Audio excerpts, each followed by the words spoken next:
What's up, guys? Time for some Raw talk. You know, I know there's going to be a lot of people complaining about this Raw.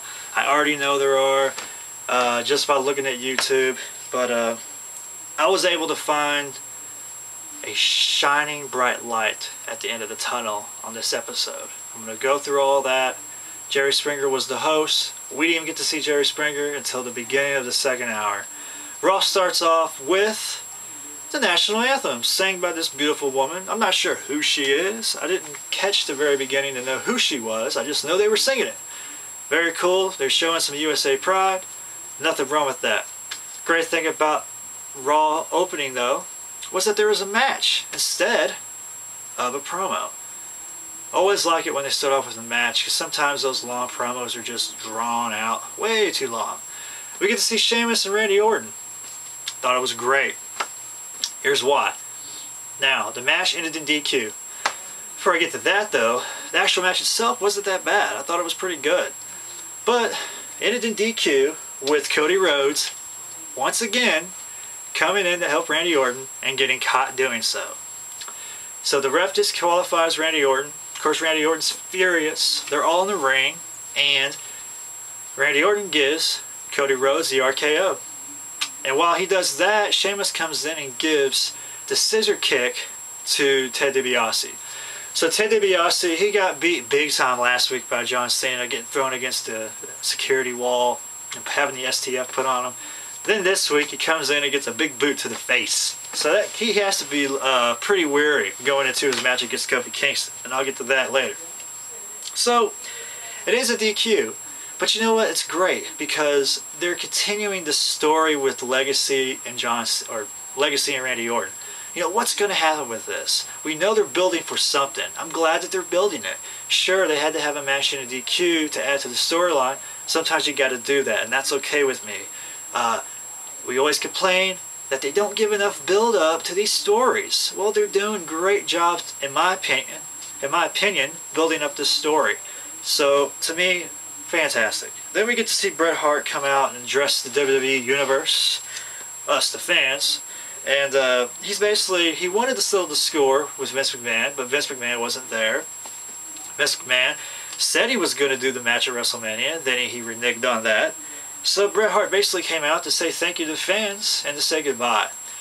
So he says goodbye, he's walking up the ramp, goes through the back curtain, and then they keep showing him in the back saying bye to all the wrestlers. I knew something was up. Either he was going to get jumped by somebody or something else was going to happen. And boy, does something else happen. So he's saying bye to John Cena. He gets into the limousine. As he's getting into the limousine, this car backs up into the door and crushes his leg. Now, here's the reason that they did this, in my opinion.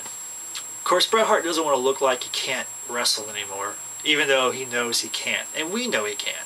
But he doesn't want to come out and say, I can't do it. So he has to have this kayfabe injury to show that he definitely can't compete, even though Vince McMahon said that he wasn't going to do it anyways. You know, Bret wants to look like he could still do everything that he could do 15 years ago. And you know, that's great. You can't really fault him for that. Do I think he needed to do that, though? Nah, I really don't. I think he could have been just fine doing whatever he was doing and not wrestling. Well, anyways, he ended up doing this little scene with him getting injured, and you know what? It happened. You know, I can't really take anything away from him for doing that. If that's how he wanted to go out, that's more than fine. Now, are they going to continue with that? Are we going to see if anybody was involved with that, you know, as far as the car hitting the car door? Who knows? We'll have to wait and see. But that was it. So then we get to see another match. So we get to see two matches in the first hour. Sheamus versus MVP and Mark Henry. The match was just okay. It wasn't great. But MVP and Mark Henry get the win. It's cool to see MVP get a win, but I can give two shits about Mark Henry. Fuck that guy. Luckily, it was a non-title match, so they didn't lose their belts. I'm liking Sheamus. They're great, in my opinion.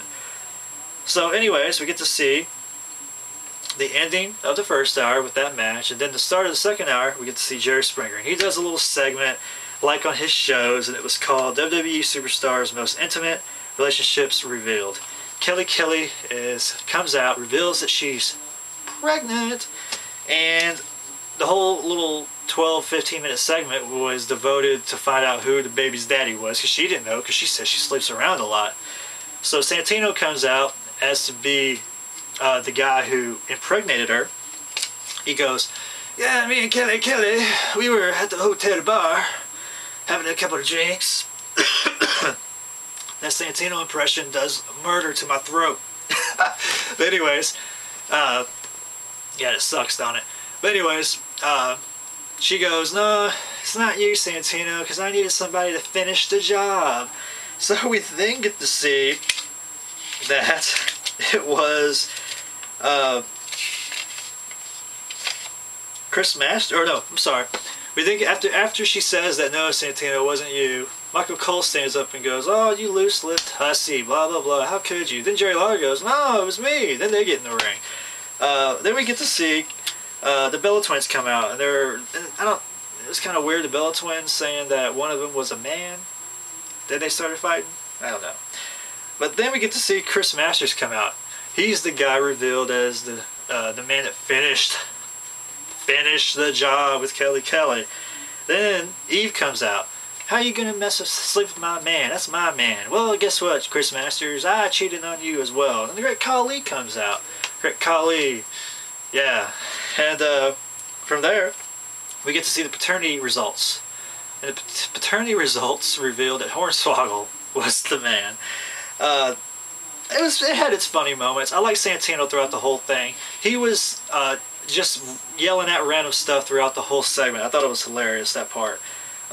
Then Springer's like, oh man, this is crazy, crazier than my show. I'm leaving. He's leaving. Jerry Lawler stops him, says, listen, this is all a ruse. This is all a big, just a big funny story we were putting on, trying to give you a good time, you know, trying to make it entertaining for you. But he goes on to say that we know something about you, though. We know you like older women, and Mae Young is your main squeeze. She comes out, plants a big one on him, and then that was the end of that. It was only a 12-minute segment, guys. It wasn't that bad. I mean, the show's 2 hours and 10 minutes long, so we still got to see 2 hours of wrestling programming. It wasn't that bad. Chill out. Anyways, we get to see Kofi Kingston versus Ted DiBiase. Now, like I said earlier, he got the big boot to his face. He got thrown against the guardrail last week. So he was getting his ass beat throughout this whole match. Kofi Kingston had him the whole time. But out of nowhere, he plants a Dream Street on Kofi Kingston that was awesome. I loved it. I was like, holy shit, that was awesome. And he wins. And giving him momentum going into the Elimination Chamber. Then we get to see the Hall of Fame inductee Antonio Inoki. Great inductee. He's the founder of New Japan Pro Wrestling, had some great matches with Ric Flair. The attendance of that match was like almost 200,000 people. Could you imagine? Wow. Then we can see Jerry Springer's final thoughts talking about Elimination Chamber, WrestleMania. Then he leaves with Mae Young and says, don't judge me, people. That was pretty funny. Now John Cena comes out wanting to be there for Batista's explanation. Batista's not there. He shows up on the Titantron. They're bickering back and forth at each other. They're trying to build up WrestleMania, obviously. And Batista goes on to say that I will be there next week. And John Cena goes on to say, well, I will be too. I don't back down from fights, you know, blah, blah, blah, blah. And then we finally get to see Cena and Triple H. The match was pretty good. It's back and forth. And another DQ for a match tonight.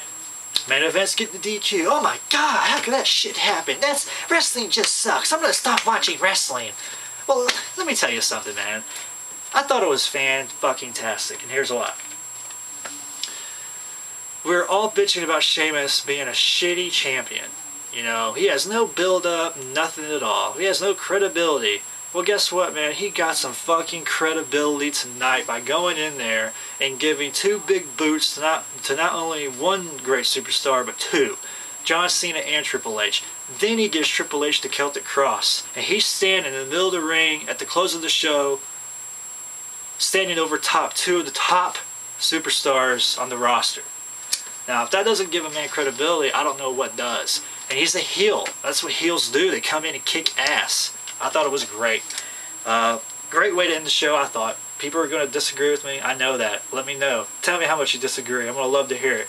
But you can't sit there and tell me that it was that bad, because You know, we always bitch about the things they don't do, but then when they do it, we're like still bitching. You know, I'm not bitching. I thought it was great.